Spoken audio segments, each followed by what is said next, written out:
सभी साथियों को नमस्कार। मैं अरुण कुमार और आप देख रहे हैं अम्बेडकर प्राइम चैनल।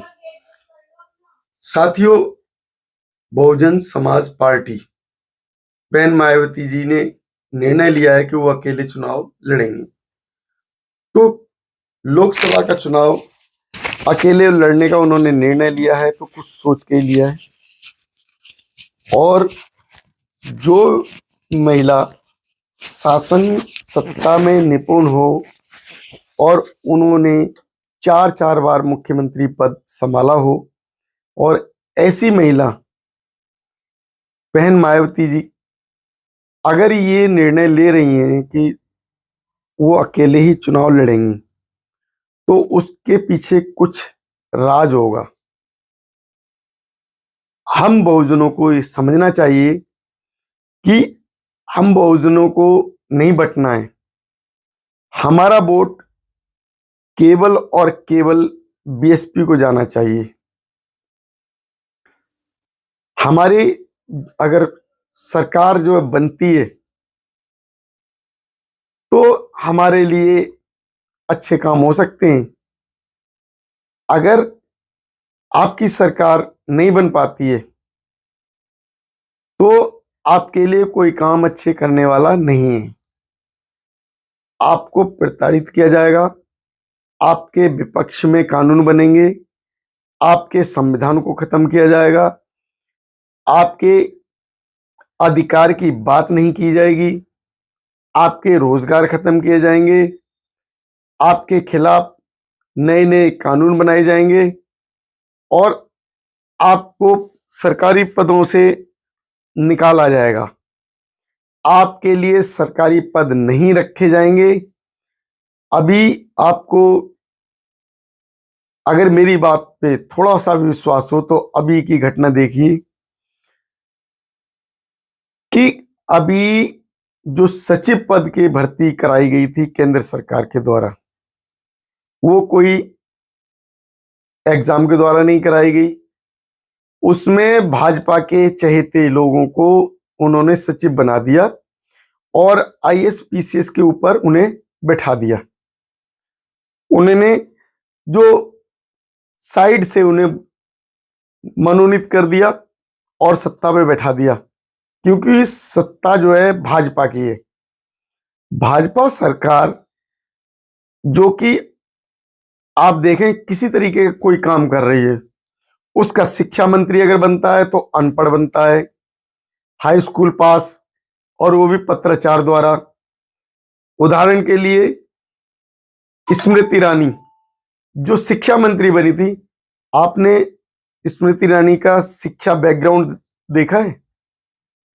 जो महिला ग्रेजुएट नहीं है और वो देश को संभालने के लिए शिक्षा की नीतियां बना रही है, जो खुद पढ़ी लिखी नहीं है, वो शिक्षा नीति क्या बनाएगी?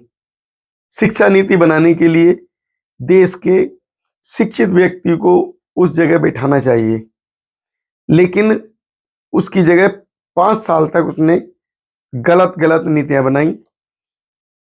वो महिलाओं के हक की बात नहीं कर रही, वो महिला बच्चों के हक की बात नहीं कर रही, वो महिला जो कि पहले सिलेंडर लेके और हड़ताल करने पे निकल आती थी, लेकिन आज की स्थिति में वो महिला चुप बैठी है।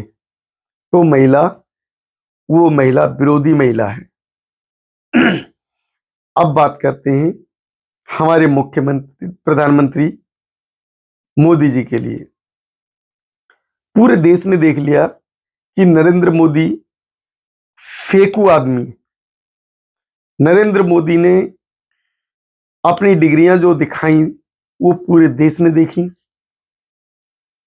उस समय जिस समय नरेंद्र मोदी ने पढ़ाई की थी, उस समय कोई प्रिंटर नहीं था, कोई कंप्यूटर नहीं था। तो कंप्यूटर की जनरेटेड डिग्री उस समय की कैसे आ सकती है, आप खुद सोच सकते हैं। ये पहली जो उनकी चाल जो देश के सामने रखी थी, वो कांग्रेस के द्वारा, आम आदमी के द्वारा, आम आदमी पार्टी के द्वारा उजागर कर दी गई कि वो डिग्रियां फेक हैं। उनकी जांच करा ली गई। गुजरात में यूनिवर्सिटी ने वो डिग्रियां मना कर दिया कि हमारे यहाँ की डिग्रियां नहीं है। तो आप एक बात बताइए, हमारे देश का एक प्रधानमंत्री वो झूठ बोलता है। हमारे देश का प्रधानमंत्री लोगों को जुमलेबाजी कर देता है। हमारे देश का प्रधानमंत्री लोगों के सामने वादे कर देता है और फिर वादों को पूरा नहीं करता। क्या ऐसा प्रधानमंत्री देश को चलाने के लायक है? ऐसा प्रधानमंत्री जिसने अपनी बातों को अहमियत नहीं दी, अपने शब्दों को उसने कभी अहमियत नहीं दी। उस बीजेपी सरकार के आईटी सेल के व्यक्ति जो कि बनारस हिंदू विश्वविद्यालय के अंदर रेप करते हैं और वो वहां से खुले आम उनकी पहचान हो जाती है कैमरे के द्वारा, उसके बाद भी उन्हें गिरफ्तार नहीं किया जाता और मध्य प्रदेश में वो लोग चुनाव प्रचार करने पहुंच जाते हैं। पूरी तरीके से चुनाव प्रचार करते हैं और उन पर कोई आंच नहीं आती है। ऐसे व्यक्तियों को गिरफ्तार भी नहीं किया जाता।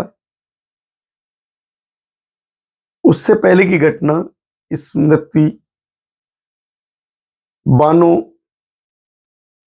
के नाम से जो केस था, जो कि गुजरात का केस था, उसमें रेपिस्टों को पूरी तरीके से लास्ट ईयर उन्हें बरी किया जाता है। उनके ऊपर फूल मालाएं पहनाई जाती हैं, लड्डू मिठाइयां बांटे जाती हैं, ढोल नगाड़े बजाए जाते हैं और वो कहाँ? बीजेपी के अपने कार्यालय पर। क्या एक प्रधानमंत्री ऐसा होना चाहिए? प्रधानमंत्री देश का पिता होता है। प्रधानमंत्री का पद अपने आप में अहमियत का पद है। प्रधानमंत्री की नजरों में हिंदू, मुस्लिम, सिख, ईसाई सभी बराबर हैं।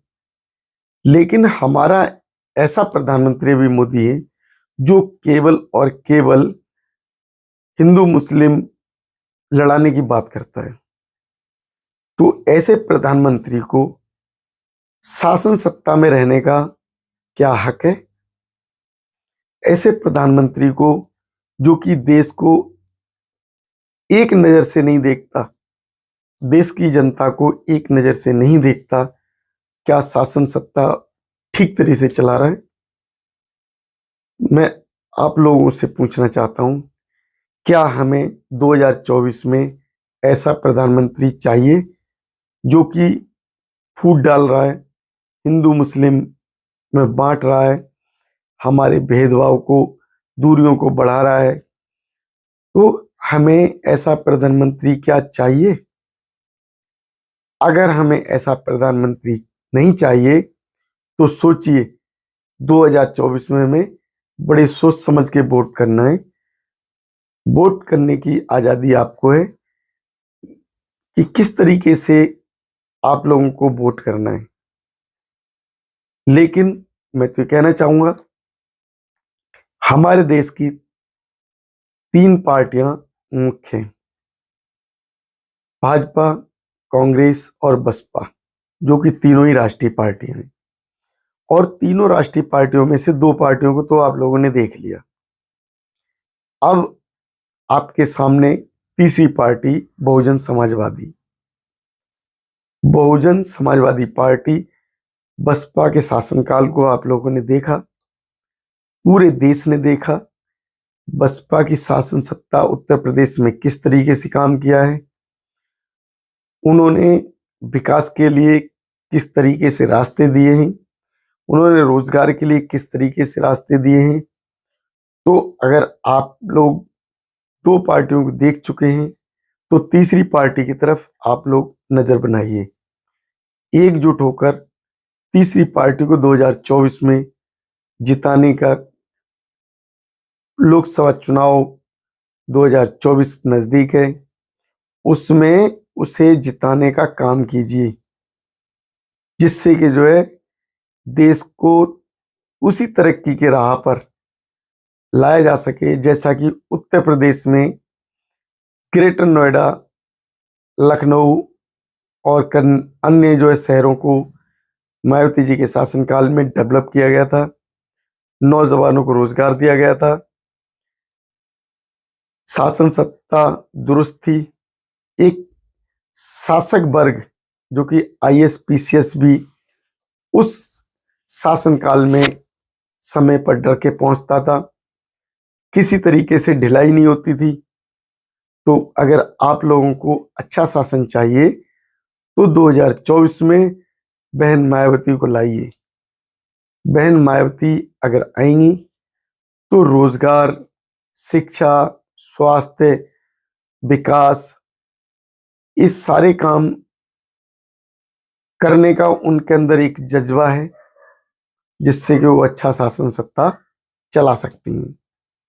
तो सोचना आपको है, आप लोगों को लेके आना है, क्योंकि वोट आपका महत्वपूर्ण है और वोट को सोच समझ कर डालिए। मैं देश के सभी एससी, एसटी, ओबीसी और मुस्लिम कम्युनिटी के भाइयों से कहना चाहता हूं कि अपने वोट को खराब ना करने, अपने वोट की अहमियत समझें और वोट बीएसपी के हक में डालने की कोशिश करें, जिससे कि बहुजनों के शासन को कायम किया जा सके। एक अहंकारी शासक को सत्ता से हटाया जा सके। तो इसी के साथ नमस्कार, जय भीम, नमोदय।